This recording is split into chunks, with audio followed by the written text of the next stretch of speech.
overnight. A Castle Rock biotech company's makeover into Riot Blockchain rocketed it out of oblivion and into the realm of opportunistic investors. But sales of thousands of shares by the CEO and a key investor have raised red flags among skeptics.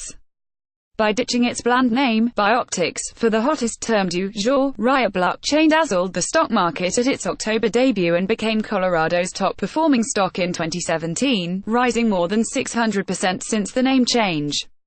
Riot plunged into its new game plan, investing in blockchain companies, purchasing coin mining equipment, souped-up computers, and buying bitcoins at auction. Stock watchers wondered whether to trust a company doing such a serious 180, a road also taken by an iced tea maker, a sports bra developer and even Kodak, the old photography company.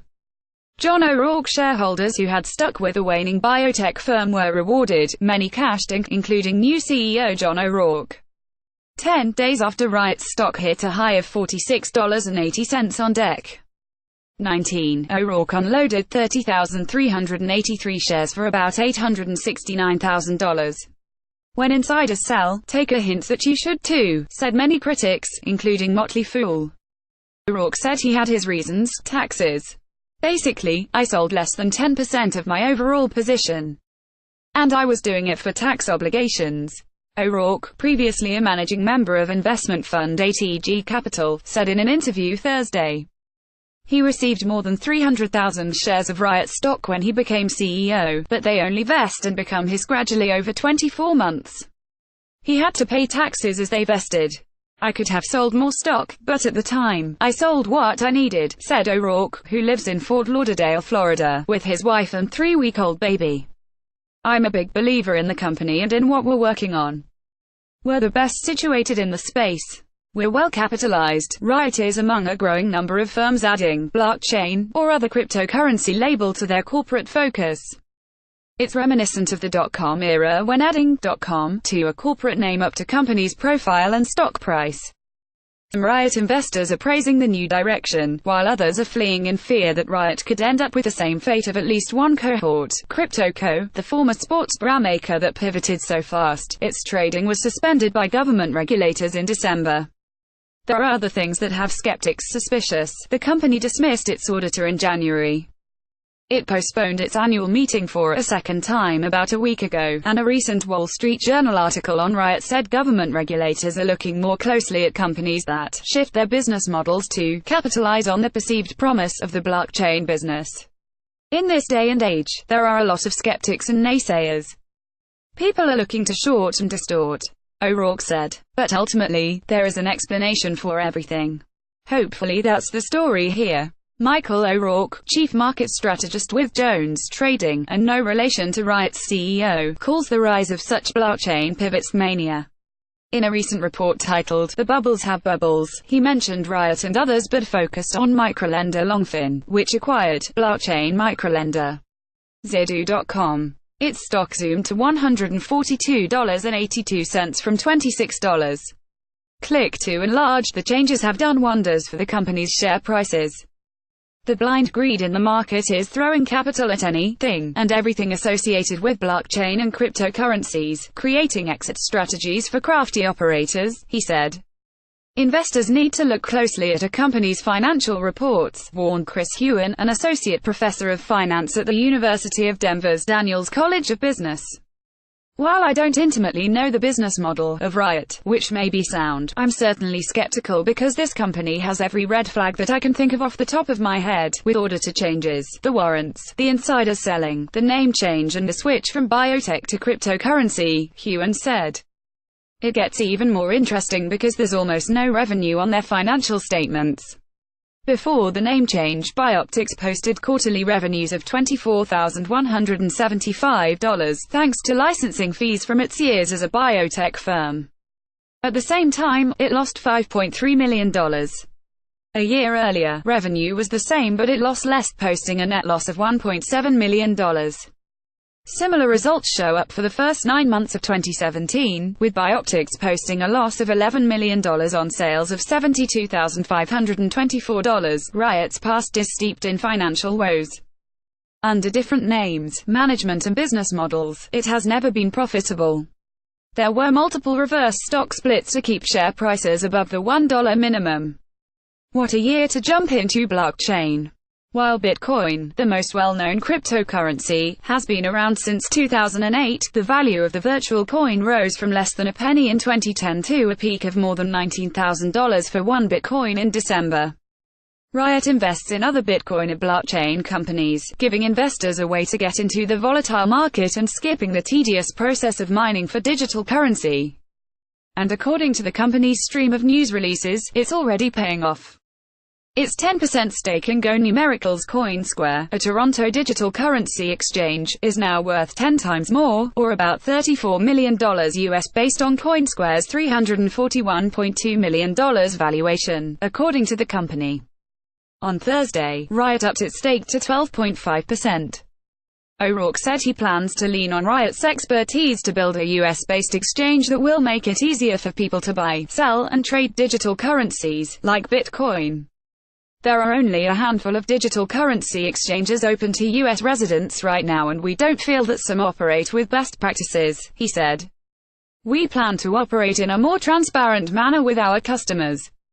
The big gorilla in the US, Coinbase, when you buy Bitcoin on their exchange, it takes 7 to 10 days to settle on your account. We believe in practices that should have been adopted but haven't been by competitors. This is a market opportunity. Barry Honig. Many of Riot's current investors are newer to the company, but Barry Honig, the investor who could be credited with the company's new destiny, was there in 2016 when it was called Venaxis. He said that he got involved only after a friend told him about the money-losing stock. He saw that the biotech firm never quite recovered from a U.S. Food and Drug Administration rejection, still had cash and overpaid its executives. In 2 years, the stock is up 5 times, said Honig, who earlier had joined O'Rourke in suing another small startup run by antivirus icon John McAfee for breach of contract. Myself being involved as an early shareholder, people who followed me, they've benefited. Honig, the type of investor whose stock purchases attract attention, told the Wall Street Journal that he has since sold most of his shares, or about 500,000, since the name change. But he didn't divulge his profit.